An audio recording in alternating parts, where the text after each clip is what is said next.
Assalamualaikum warahmatullahi wabarakatuh. Bismillahirrahmanirrahim. Alhamdulillahilladzi amarna bitaslimi wa ridha wa nahana 'anil ikhtira' wa syakwa ila ghairihi ta'ala. Asyhadu an la ilaha illallah wahdahu la syarika lahu ta'ala wa 'ala. Wa asyhadu anna sayyidana Muhammadan abduhu wa rasuluhul mu'azzamu fil ardi was sama'. Allahumma salli wa sallim wa barik ala sayyidina wa maulana Muhammad al-mawsub bis safa wal wafa wa ala alihi wa ashabihi wa zuriyatihi wa man i'tafa amma ba'du. Yang kita hormati dan kita cintai para habaib dan para alim ulama, para muhibin, hadirin hadirat rahimakumullah. Alhamdulillah, kita panjatkan puji dan syukur kehadirat Allah Subhanahu wa ta'ala yang telah mengumpulkan kita bersama-sama di majelis yang penuh berkah ini. Dan salawat serta salam kita haturkan juga kepada junjungan kita Nabi besar Muhammad sallallahu alaihi wasallam dan kepada seluruh keluarga, para sahabat dan pengikut beliau sampai hari akhir nanti. Dan kita memohon kepada Allah agar bisa mengamalkan ilmu yang diberikan Allah Subhanahu wa ta'ala kepada kita hingga akhir hayat kita nanti. Amin ya rabbal alamin. Para muhibin rahimakumullah, Imam Ahmad Ibnu Athaillah As-Sakandari rahimahullah mengatakan pada hikmah sebagai berikut yang akan disampaikan oleh guru kita Kiai Haji Muhammad Bakhit. Selamat mendengarkan. Para muhibbin rahimakumullah, al-hikmatu tsaniyah wal ishrun minal hikamil ataiyah. Qala al-imam Ahmad ibnu Athaillah As-Sakandari rahimahullah wa nafa'ana bi ulumih. Hikmah yang ke-22 dari al-hikam al-ataiyah. Berkata pengarang al-imam Ahmad bin Athaillah As-Sakandari rahimahullah, ma min nafasin tubdihi illa walahu qadarun fika yumdihi. Yang artinya tidak ada daripada nafas, tidak ada daripada nafas yang kamu tampakkan, yang kamu zahirkan, yang kamu keluarkan, melainkan bagi nafas itu ada takdir pada engkau yang Allah lalukan. Nah, itulah arti daripada hikmah yang ke-22 ini. Yang maksudnya adalah inna anfasaka wa anfasa ghairik qad ammahal qadar. Sesungguhnya napas-napas engkau dan napas-napas selain engkau sungguh telah meliputi akan dia oleh takdir.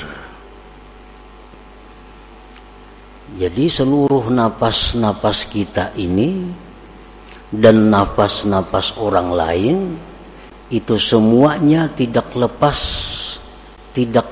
dari takdir Allah.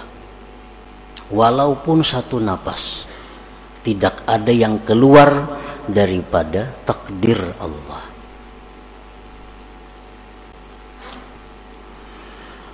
Wala yasduru minka wa min ghairik illa ma sabaqa bihi ilmuhu wa qada'uhu subhanah. Dan tidaklah timbul napas engkau, dan tidaklah timbul itu napas daripada engkau dan dari selain Engkau, melainkan yang telah terdahulu dengannya pengetahuan dan keputusan Allah Subhanahu wa ta'ala. Artinya seluruh napas kita ini dan napas orang-orang lainnya itu sudah dahulu kala diketahui oleh Allah dan sudah dahulu kala ditentukan oleh Allah Subhanahu wa ta'ala. Falazimaka an tarda biqada'ihi wa qadarihi, maka wajiblah engkau bahwa ridha dengan keputusan Allah dan takdir Allah itu.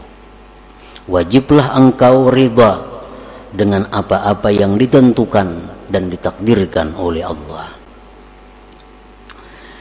Wa hakikatur ridha an la ta'tarida 'ala Allah Subhanahu wa ta'ala, dan bermula hakikat ridha itu adalah bahwa engkau tidak mengiktirad, bahwa engkau tidak membahas, bahwa engkau tidak menentang apalagi marah atas Allah Subhanahu wa ta'ala. Nah, para muhibbin rahimakumullah, orang yang marah kepada Allah berarti adalah orang yang tidak ridha dengan Allah. Bisakah manusia, bisakah kita ini marah kepada Allah? Allah di akhirat nanti akan menanyakan kepada kita, wahai Fulan bin Fulan, engkau pada hari anu, jam anu, kenapa marah kepadaku? Wahai Fulan bin Fulan, engkau pada hari anu, tanggal anu, jam sekian, kenapa engkau mencela, mencaci makiku? Seorang hamba ini bertanya kepada Allah, wahai Tuhanku, aku tidak pernah marah kepadamu. Aku tidak pernah mencaci makimu. Kata Allah, tidak. Kau pernah marah kepadaku. Kapan kau marah kepadaku? Di waktu kau marah kepada hambaku. Kapan kau itu marah kepadaku? Di waktu kau marah kepada hamba-hambaku. Kapan kau mencaci maki aku? Ketika engkau mencaci maki hamba-hambaku.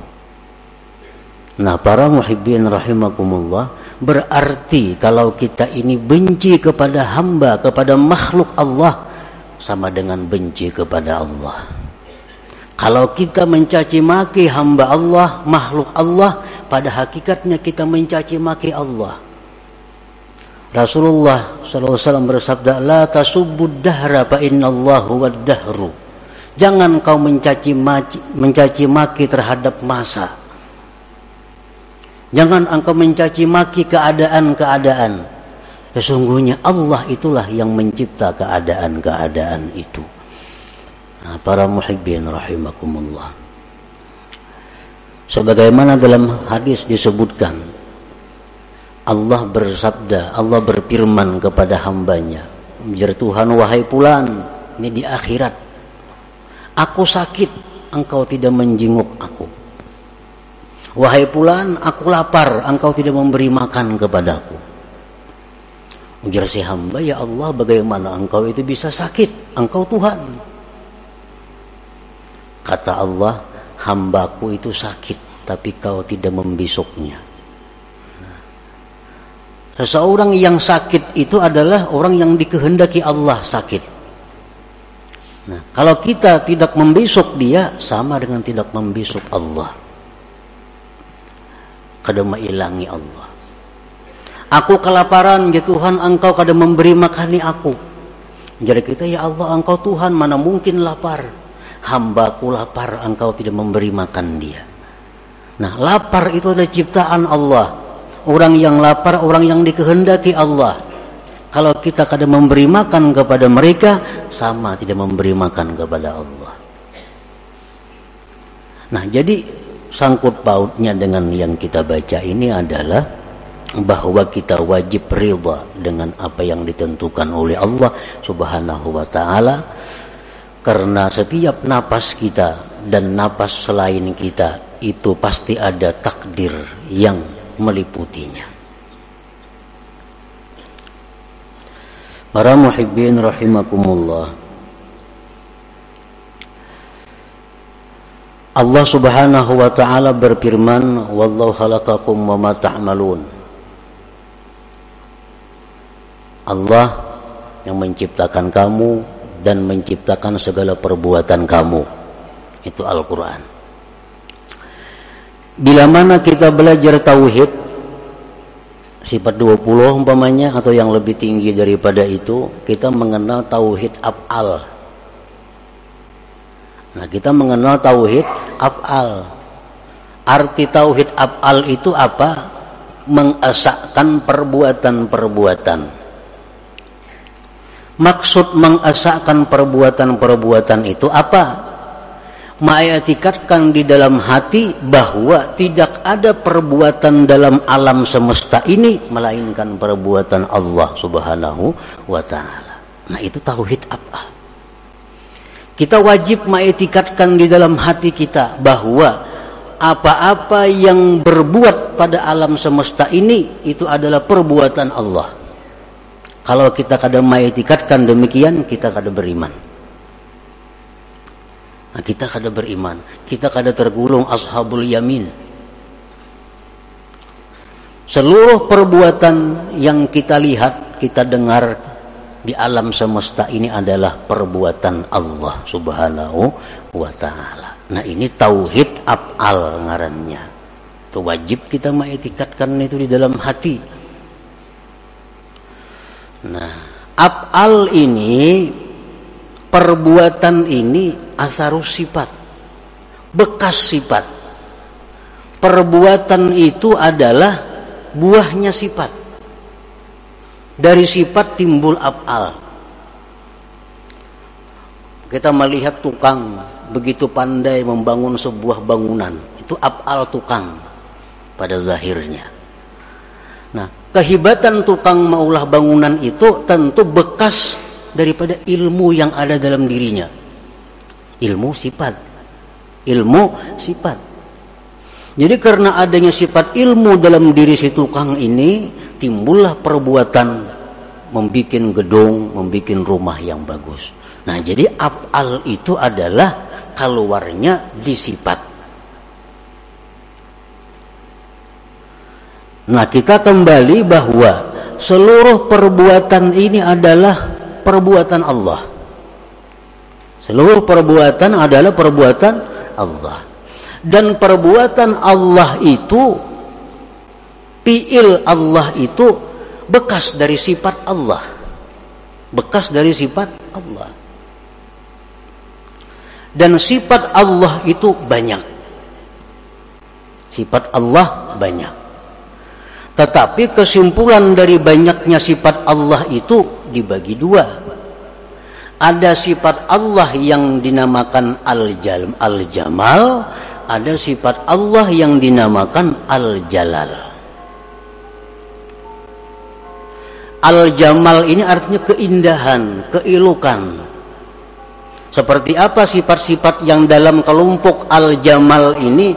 Sifat pengasih, penyayang, pecinta, pemelihara, pemberi, pemaaf, pengampun. Itu sifat-sifat keindahan, keelokan. Yang kedua dinamakan sifat Al-Jalal, sifat kebesaran. Dalam kelompok sifat kebesaran ini, Allah itu maha menyiksa, Allah itu maha memudaratkan, Allah itu maha menggagahi, Allah itu maha perkasa. Nah, ini kelompok sifat Al-Jalal ngarannya. Jadi seluruh perbuatan-perbuatan yang ada kita lihat ini, itu kada lepas daripada antara dua. Bisa Al-Jalal, bisa Al-Jamal. Bisa keelokan, bisa kebesaran. Nah, para muhibbin rahimakumullah,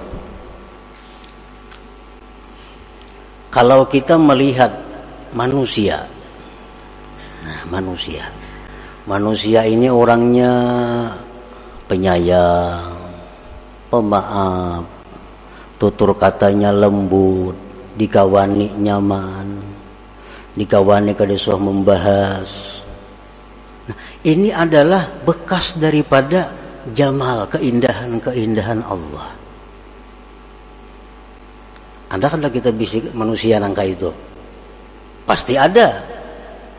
Manusia-manusia yang tutur katanya lembut, orangnya pemurah, orangnya penyayang, orangnya kada penyinggungan, orangnya kada pengarasan, orangnya kawa diatur. Ada kada manusia macam itu? Ada. Nah, ini adalah sifat-sifat yang nampak pada orang itu, sifat keelukan Allah. Nah, kalau kita berhadapan dengan sifat keelukan ini, kita dengan mudah ridha kepadanya, senang. Dengan mudah ridha kepadanya. Tetapi kita kadang-kadang ada berhadapan dengan perbuatan-perbuatan makhluk Allah yang merupakan sumbernya dari jalal kebesaran Allah. Orangnya kasar, salah sedikit tersinggung, salah sedikit bisa kada memberi, salah sedikit bisa menghantam. Nah, ada kada manusia macam itu? Ada. Kada kawat salah kalau amuk. Nah, ini adalah manusia-manusia yang merupakan perbuatannya itu dari sifat jalal kebesaran Allah. Nah, kita dituntut untuk juga ridha kepada orang seperti ini. Kita dituntut juga untuk ridha dengan orang seperti ini. Jangan hanya ridha kepada yang jamal tadi, nyaman itu. Tapi kita mesti juga ridha kepada yang jalal, karena kedua-duanya adalah sifat Allah Subhanahu wa ta'ala. Nah, di sini kita diuji tauhid af'al kita. Apakah kita tauhid af'al itu hanya sampai dalam kitab? Apakah tauhid af'al kita hanya sampai utak? Apakah sampai ke hati kita? Bisakah kita ridha kepada orang-orang yang kita berhadapan dengan orang-orang yang bersifat berkelakuan al-jalal? Tutur katanya kadang menyamani, padas. Kadang-kadang bisa memukul, kadang-kadang bisa menyindir, kadang-kadang pokoknya ngalih diatur manusia nih. Nah, ini pun adalah dari sifat Allah Al-Jalal. Nah, kadang-kadang kita marah kepada orang seperti itu, kadang-kadang kita benci kepada orang seperti itu. Nah, di akhirat nanti Allah, kenapa kau benci kepadaku? Kenapa kau marah kepadaku? Nyir kita kan ada marah kepada engkau ya Allah. Ya Tuhan, tuh ada hambaku nang ceribit, kenapa engkau marah kepadanya? Ada hambaku nang keras, kenapa engkau marah kepadanya? Berarti kau marah kepadaku. Karena sama-sama dari sifat Allah Subhanahu wa ta'ala. Nah, inilah kita dituntut dengan ridha ini. Falazimaka antarda biqadaihi wa qadarihi wa hakikatur ridha an la ta'tarida 'ala Allah Subhanahu wa ta'ala. Anak, kadang-kadang anak kita ini macam-macam. Ada anak yang merupakan percikan daripada jamal Allah. Atau katanya bagus, hormat lawan kuitannya, maasi apa nang dituduhi, memperhatikan lawan kita, sayang lawan kita. Nah, ini anak adalah percikan daripada keelukan keindahan Allah. Kita ridha dengan anak ini, nyaman ridha, nyaman senangnya.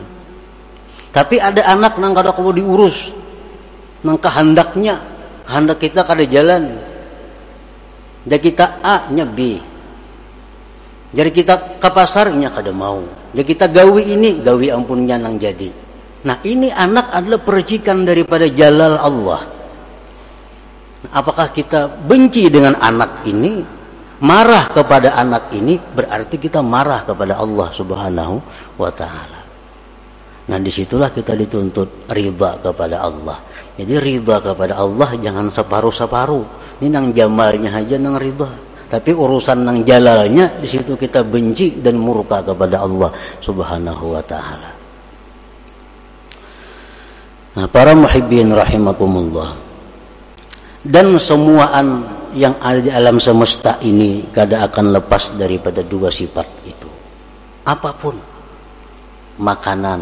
Nah, makanan ini kalau nang percikan daripada jamalnya Allah, dimakan nyaman, menyihatakan awak, rasanya nyaman, harganya murah. Ini jamal Allah, jamal Allah. Ada nang makanan bila tak makan batuk. Ada nang bila tak makan ini meriap dingin. Ini makanan ini percikan daripada jalal Allah. Kada kau diurus makanan ini. Dan kadang-kadang kedua sifat itu ada pada diri kita. Ada pada diri kita.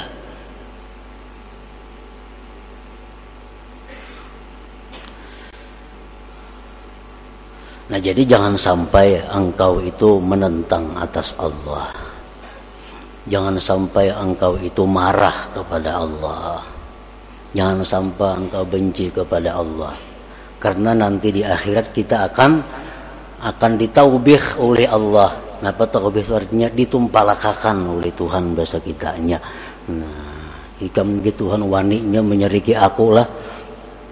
Waniknya ikam ini mendendam lawan aku lah. Jadi kita asal ada mendendam engkau ya Allah. Nah gitu Tuhan ikam dendam lawan hambaku. Ikam dendam lawan pulan bin pulan. Engkau marah dengan pulan bin pulan. Padahal itu adalah merupakan perbuatan daripada aku. Nah para muhibbin rahimakumullah, kalau kita berhadapan dengan satu kemunkaran, dengan satu kemaksiatan, nah di sini yang perlu kita terapkan di dalam hati kita dan di dalam zahir kita, munkar. Allah menyuruh kita membenci yang munkar.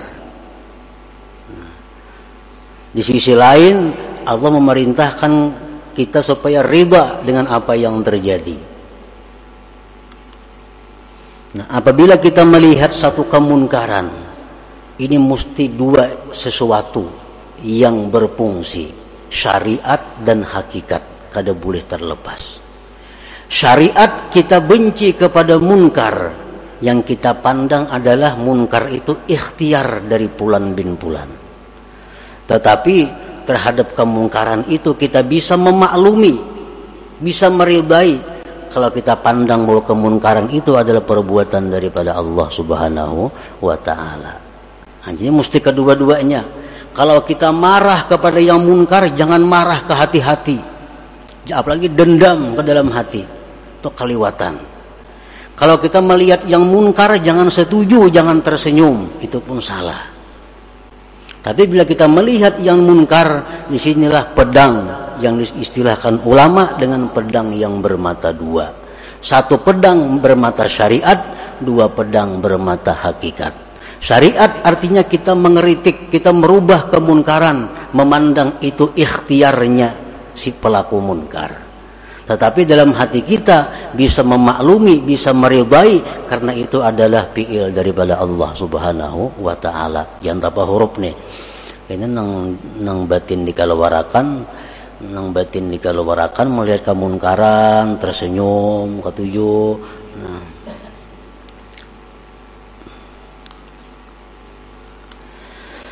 Nafa'ampa suka ma'dudatun wa mahsubatun fa idza intaha akhiru anfasika rahalta ila akhiratika wa tarakta ad-dunya wa zinataha wa ma ahbabta biha min malin wa jahin wa ahlin wa ghairiha. Maka bermula napas-napas kamu itu dihitung dan dihisap. Napas kita ini Allah ada hitungannya, berapa triliun kali kita bernapas sepanjang umur. Ada yang diberi jatah bernapas 1 miliar kali. Allah mampu menghitung napas seluruh makhluknya. Ada orang yang diberi jatah oleh Allah, engkau diberi jatah oleh Tuhan bahwa bernapas cuma 1000 kali, habis itu pasti mati. Ulahkan napas buatan, kadang kalau dibuat-buat napasnya itu ulahan Allah. Napas engkau itu dihitung oleh Allah dan dihisab. Bila habis akhir napas engkau, berarti engkau pindah ke akhirat engkau, dan engkau tinggalkan dunia dan perhiasannya dan yang kau cintai pada dunia daripada harta, kedudukan, keluarga dan lain-lainnya. Wa idza kanatil anfasu ma'dudatan wa mahsubatan fama baluka bi af'alika wa aqwalika wa khatarati qalbik. Apabila napas kita itu dihisap oleh Allah, napas dihisap. Ikam ya Tuhan bernapas sekian kali sehari, kemana digunakan napas itu? Nah, bila napas itu dihisap, apalagi perbuatan kita, apalagi perkataan kita, dan apa-apa yang dibicarakan oleh hati kita. Qala ta'ala inna sam'a wal basara wal fu'ad wa kullu ulaika kana anhu mas'ula. Pendengaran, penglihatan, hati, seluruhnya itu akan ditanya oleh Allah Subhanahu wa ta'ala. Qala sallallahu alaihi wasallam ma min 'abdin yakhtu khatwatan illa su'ila anha ma arada biha. Tidak ada dari seorang hamba yang melangkah satu langkah, melainkan dia akan ditanya di akhirat nanti, langkah itu kemana, untuk apa. Kita ini bakunjang, belangkah, salangkah, itu ada catatannya di sisi Allah, dan akan ditanya, engkau pada hari anu jam anu melangkah untuk apa?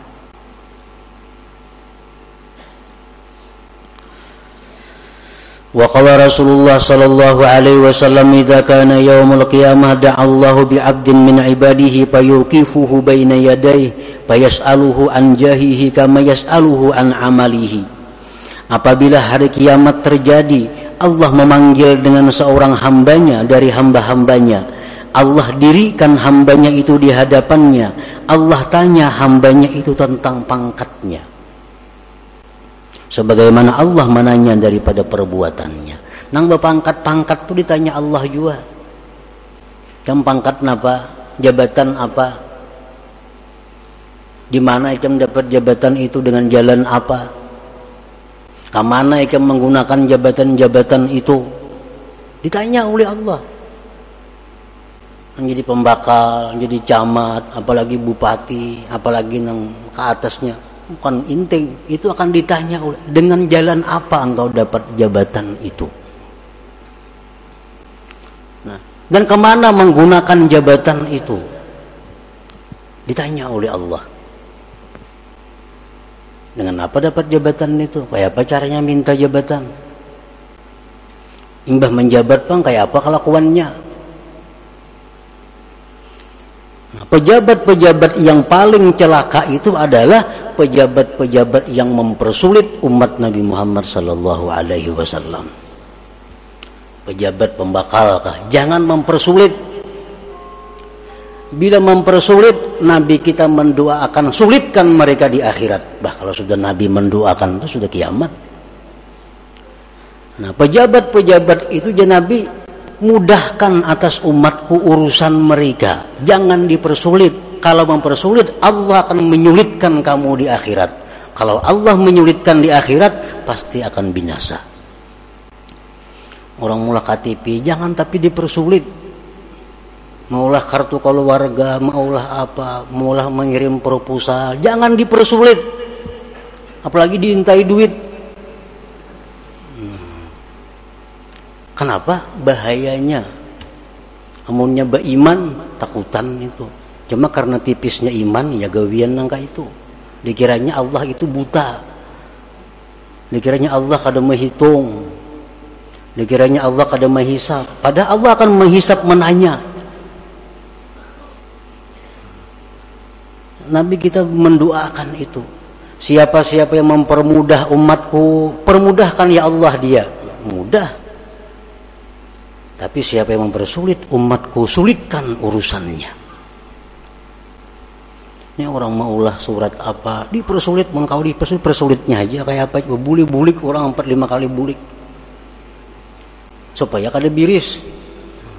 Mestinya orang-orang diberi Allah jabatan itu, diberi amanah itu untuk mempermudah, mempernyaman umat Nabi Muhammad sallallahu alaihi wasallam, mengatakan pembakal camat-camatnya, hendak selamatnya, hendak selamat. Jangan menyulitkan. Kenapa sebabnya? Ini mereka ini digaji oleh nang dipersulit ini. Mana orang sudah menggaji dipersulit pulanglah. Nah, itu yang Nabi kita marah besar kepada mereka itu.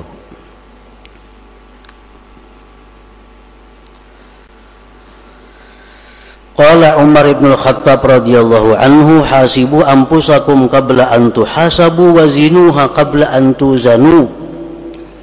Nah, ini Sayyidina Umar mengajarkan kepada kita cara supaya mati itu di akhirat itu kada dihisap,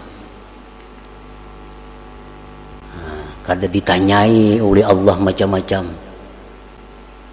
Sayyidina Umar mengajarkan agar Sayyidina Umar, hisaplah diri kamu sebelum dihisap orang. Nah, kita hisap berdahulu. Karena di sana kita kada dihisap orang lagi. Bila kita di sini kada menghisap, di sana kena hitungannya ngalih. Nah, bagaimana cara menghisap diri itu? Bagaimana cara menghisap diri? Bagaimana cara muhasabah yang sebenarnya? Wa inna ma hisabuhu li nafsihi ayyatuba an kulli ma'siyatin qabla al-maut taubatan nasuha wa yatadaraku ma farata fi faraidillah azza wa jalla wa yaruddul mazalim ila ahliha wa yastahillu kulla man ta'arrada lahu bi lisanihi wa yadihi hatta yamut hadha yadkhulul jannata bighairi hisab. Menghisap diri itu adalah artinya tobat dari tiap-tiap maksiat. Tobat nasuha. Jangan tobat bebulikan. Tobat nasuha, satu. Yang kedua, bayari hutang-hutang kepada Allah.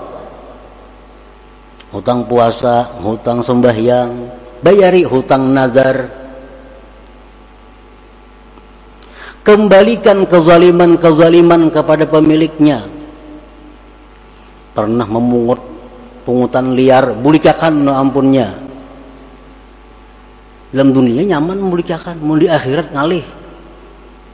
Bulikakan kepada ampunnya. Kita pernah mencuntan, bulikakan. Kada kau lagi membulikakan, minta halal. Orangnya sudah mati, minta halal kepada ahli warisnya. Ahli warisnya kada ada lagi, banyaki beramal ibadah, hadiahkan pahalanya lawan orang nang hartanya dicuntan itu. Hadiahkan. Baca Fatihah ayat 4, hadiahkan pahalanya.